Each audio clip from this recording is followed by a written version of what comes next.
Hi, I'm the head of the NoAlco Foundation. My name is Michał Banach, and I'm inviting you to talk a little longer about alcohol. Join me.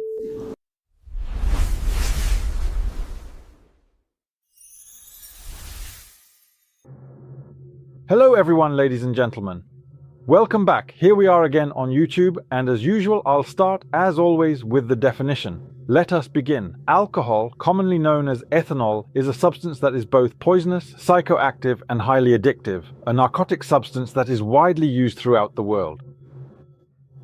There is no safe dose of alcohol. There is no safe dose of ethanol. And this ethanol is found in beer, wine, and vodka alike, as well as in all other colored or clear products. So, ethanol is a poison, and there's no discussion about that. Therefore, I encourage rejecting ethanol even for people who aren't addicted. I believe there's no reason to poison yourself. It's simply complete nonsense. All right then, a little about the history of alcohol and its journey from the ritual of drinking to becoming a social problem. A somewhat broader analysis today. Alcohol has been with humanity for thousands of years. In the beginning, it was part of rituals. Today, it's often the cause of health and social problems. I'll try to show how this has changed through different eras and cultures. From a sacred drink, that is the sacred drink, yes, through a symbol of feasting, all the way to the subject of addiction. Antiquity. These were the beginnings of fermentation. And listen, what's interesting is that the first traces of fermented drinks appear in Mesopotamia, Egypt, and China. And that's from 7 to 3,000 years BC. Imagine how long ago that is. 7 to 3,000 years BC is when mentions of fermented drinks appear.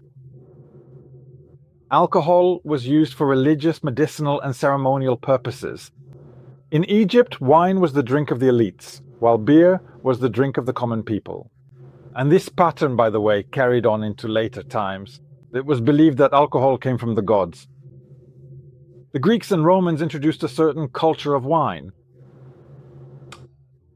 Wine was a symbol of civilization, of culture. I mean, after all, even the gods, right? Dionysus, Bacchus, the gods of wine. The Greeks treated wine as part of everyday life, but also as part of a certain intellectual debate. Conversation flowed better over wine. The Romans developed the art of winemaking and, of course, exported the culture of drinking to all of Europe. The Middle Ages, that was monastery beer, mead. Alcohol was produced in monasteries and at royal courts in incredible amounts. The inhabitants drank, but do you know why? This is very interesting. The people in these monasteries and royal courts drank alcohol out of a lack of clean water. Monks brewed beer as a food and a drink safer than water. Water contained bacteria, it contained various toxins, whereas alcohol basically disinfected everything. So they drank mead, which was very popular among the Slavs. And most importantly, as I've mentioned before, alcohol had a liturgical significance during Mass. Then came the Age of Discovery, and in this Age of Discovery, distillation was invented. And strong alcohols appeared in the 12th, 14th century. Interestingly, this distillation was discovered by the Arabs. Distillation completely changed the face of alcohol. Vodkas, cognacs, rums appeared. Alcohol became a medicinal agent, but also, of course, a source of abuse. Alcohol appeared in massive quantities during the slave trade, the development of colonies and wars. Europeans used alcohol to trade with the conquered peoples. So, well, America is kind of built on alcohol, right? Native Americans often sold various things for alcohol, and local communities were made dependent. In the United States, alcohol was absolutely common in the army and in settlements. Does that tell you anything, that the authorities make society dependent on alcohol? Doesn't that sound familiar somehow? And how is it today? Isn't it also the case that the authorities like to make society dependent on alcohol? The 19th century is, in general, the absolute peak of the development of the alcohol industry. Mass production, advertising, the birth of bars, pubs. Along with the Industrial Revolution, alcohol became a mass commodity. Brands known to this day were created. The era of alcohol marketing began. It was a completely, the modern era, the 19th century. We'll pause for a moment. If you want to support the NoAlco Foundation, go to the website noalco.com. There's a donation gateway there. But if you don't want to spend your own money, go to the website funnymoney.pl/noalco. There's an app there that will leave a penny in our pocket from every purchase you make. We're back to the program. And the 20th century. Prohibition.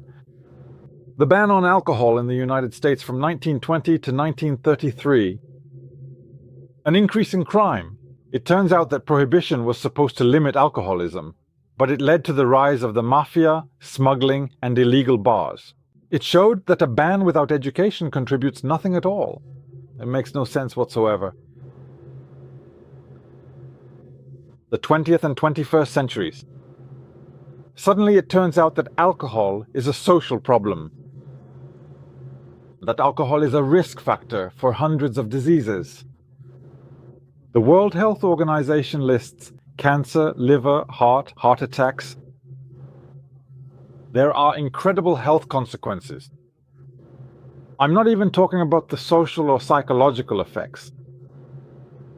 But alcohol has become not just a tradition, but a problem for mental health and public health. Addiction, violence, accidents, and enormously growing social and economic costs. Have you perhaps been to the ER on a weekend recently? A doctor friend of mine told me a story that in the recent past, at the ER over a weekend, there was only one sober person from Friday evening to Sunday evening.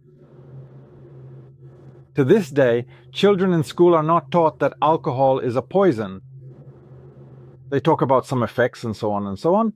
No one says directly that the ethanol contained in every type of alcohol is simply a poison. Why was it possible to create a situation where cigarettes are seen as terrible? To create that kind of knowledge in society, but you can't say that alcohol is terrible? The history of alcohol is our history, the history of humanity. But today, we absolutely know more. And alcohol, from being such a sacred drink, suddenly turned out to be the cause of suffering for many people. What's really needed is education, awareness, a responsible approach. If you're watching this podcast, go to your acquaintances, go to your children, go to your friends, and say, listen, we're not going to drink poison today, and we'll eat good food. But we don't have to consume ethanol, we don't have to consume beer, wine, vodka. It's simply a poison. My warmest regards to you all. If you enjoyed this, please like, of course subscribe, and leave your comments. And if you want to help the NoAlco Foundation, go to noalco.com. Warmest regards to you all. Hey,